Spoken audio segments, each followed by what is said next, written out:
ভালো করে জানেন আমার মাও নাই বাবাও নাই, আপনি ব্যবসা করার জন্য সিরিয়াতে যাবেন, আমাকে কার কাছে রেখে যাচ্ছেন, কে আমাকে দেখভাল করবে?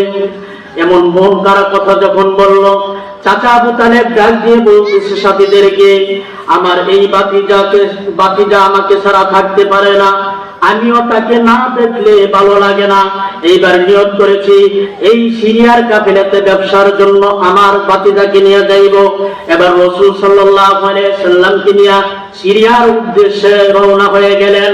প্রতিমধ্যে বুশরার নিকটবর্তী স্থান তাইমা নামক স্থানে যাত্রা বিরতি করলেন কাফেলা। ওই জায়গাটা ছিল খ্রিস্টান পল্লী। ওই জায়গার মধ্যে খ্রিস্টানদের এক বিশাল মেলা বসছে। একদিন এই খ্রিস্টান পল্লীর যে ধর্ম উপাসনের যে প্রধান পণ্ডিত, ওনার নাম বুহাইরা, উনি এই মেলার মধ্যে ঘুরে ঘুরে মানুষকে দেখতেছে, মানুষের অবস্থা দেখতেছে। হঠাৎ করে বুহাইরা লক্ষ্য করলো একজন সুন্দর বালক, তার চেহারাটা অত্যন্ত মন খারাপ। বুহাইরা চিন্তা করলো, আহারে এত সুন্দর চেহারার অধিকারী বালকটা কে, তার পরিচয় কি, আমাকে জানতে হবে। তিনি তার পরিচয় জানার জন্য পরের দিন এই গির্জার মধ্যে বিশাল বড় খাবারের আয়োজন করলেন। ডাক দিয়ে বললেন, ও বণিকেরা শোনো, আমার এই গির্জার মধ্যে তোমাদের মেহমানদারির ব্যবস্থা করা হবে, তোমরা কেউ যেন বাদ না থাকো, সবাই আইসা আমার মেহমানদারিতে অংশগ্রহণ করবে, তোমরা খানা খাইয়া যাইবে। সবাই আসলো, বন্ধুরা, আমার ভাইরা, আমার বন্ধুরা, শুধুমাত্র শিশু কিশোর নবী মুহাম্মদ সাল্লাল্লাহু আলাইহি সাল্লামকে মাল সামানা পাহারা দেওয়ার জন্য কুরাইশের লোকেরা রেখে আসলো। খাবার খাইতেছে বুহাইরা হেঁটে হেঁটে, ওই বালকটা খুঁজতেছে যেই বালকটাকে গতকাল থেকে আসছিল। খাবার খাওয়া শেষে ডাক দিয়ে বলতেছে, ও কুরাইশ বণিকেরা, আমি তো বলছিলাম তোমাদের একটা লোক যেন বাদ না পড়ে, আমি তো দেখতেছি তোমাদের মধ্যে থেকে কয়েকজন লোক মনে হয় বাদ আছে। একজন ডেকে বলল, আমাদের সকলেই আসছে, শুধুমাত্র একটা বালক ব্যতীত, তাকে আমরা আমাদের মাল সামানা পাহারা দেওয়ার জন্য রেখে আসছি। বুহাইরা ডাক দিয়ে কয়, ওই বালকটাকে সাথে করে নিয়ে আসো। আসলে কুরাইশরা জানতো না যেই জামাইয়ের কারণে আজকে এই খাবার আয়োজন, সেই জামাই অনুপস্থিত। যেই মেহমানের কারণে বুহাইরা এত বড় আয়োজন করলো, সেই অনুপস্থিত। বুহাইরা ডাক দিয়ে কয়, তাকে নিয়ে আসো। এবার আনা হলো, খাওয়া দাওয়া পর্ব শেষ। খাওয়া দাওয়া পর্ব শেষ হওয়ার পরে সবাই চলে গেল, শুধুমাত্র ইশারা দিল বালক মুহাম্মদকে থাকার জন্য। বালক মুহাম্মদ দাঁড়ায় রয়েছে, সাথে চাচা আবু তালেব। এইবার বুহাইরা পাদ্রী ডাক দিয়ে বলতেছে, হে বালক, তোমাকে আমি লাত উজ্জার কসম দিয়ে বলতেছি, তোমাকে আমি যা জিজ্ঞাসা করব সব সঠিক বলবা। আমার আপনার নবী দু জাহানের সরদার। ডাক দিয়ে বলে, ও বুহাইরা পাদ্রী, তুমি লাত উজ্জার কসম দিও না, আমি লাত উজ্জাকে ঘৃণা করি।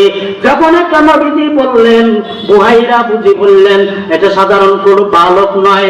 এবার তিনি বলতেছেন, আমি তোমাকে আল্লাহর কসম দিয়ে বলতেছি, তোমাকে যা জিজ্ঞাসা করা হবে প্রত্যেকটা প্রশ্নের উত্তর সঠিকভাবে দিবা। এবার বালক নবী ডাক দিয়া কয়, বুহাইরা পাদ্রী, এবার ঠিক আছে, তুমি প্রশ্ন করো।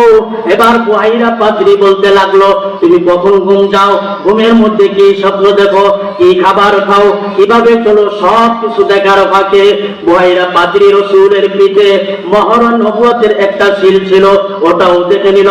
এইবার বুহাইরা পাদ্রী ডাক দিয়ে বলতেছে আবু তালেবকে, এ আবু তালেব, এই বাদশার সাথে তোমার সম্পর্কে, এই ছেলের সাথে তোমার সম্পর্কে কি? আবু তালেব ইচ্ছা করে, তিনি বললেন, ইচ্ছা করে সত্যকে লুকাইয়া বললেন, এই ছেলেটার পিতা হই আমি, এই ছেলে আমার সন্তান। এবার বুহাইরা পাদ্রী ডাক দিয়ে কয়, না না, এটা সম্ভব হতে পারে না, তুমি যদি তার পিতা হও আর এ যদি তোমার সন্তান হয়, তাহলে সবকিছু পুরো অঙ্ক মিলল, শেষে গিয়া কেন গোলমাল লাগলো? ও আবু তালেব, শক্ত করে বলবা এই বালকের সাথে তোমার সম্পর্ক কি? এবার আবু তালেব যাকে বলতে লাগলো, এই বালক হলো আমার ভাতিজা, তার বাবার নাম হলো আব্দুল্লাহ, তার দাদার নাম হলো আব্দুল মুত্তালিব। এবার বুহাইরা ডাকতে বলল, ও আবু তালেব, আমি তোমার হিতাকাঙ্ক্ষী হইয়া, এই বাচ্চার হিতাকাঙ্ক্ষী হইয়া আমি তোমাকে খবর শোনাই দেই, এই বুসরা নগরীতে এই তাইমা নামক এই স্থানের মধ্যে এবং সিরিয়ার মধ্যে যে যাইবা ওই জায়গার মধ্যে অনেক খ্রিস্টান আছে।